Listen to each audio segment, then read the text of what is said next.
Again, went in as a cook. Yeah. So here we are stationed outside of one of Hitler's old castles. Just massive castle. We're in about, 20 below zero.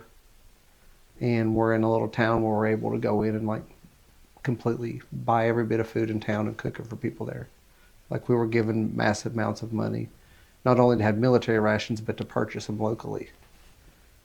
But just to be there when they were doing revisions to one of the biggest peace agreements. Yep, yeah. I Sure. got to cook for the Duchess. I did Thanksgiving for the Duchess of Belgium. Like that was kind of cool. It is It's cool. just like yeah. little boy from Sugar Grove, Virginia. And went in as a cook. Yeah. And never thought it would take you that far.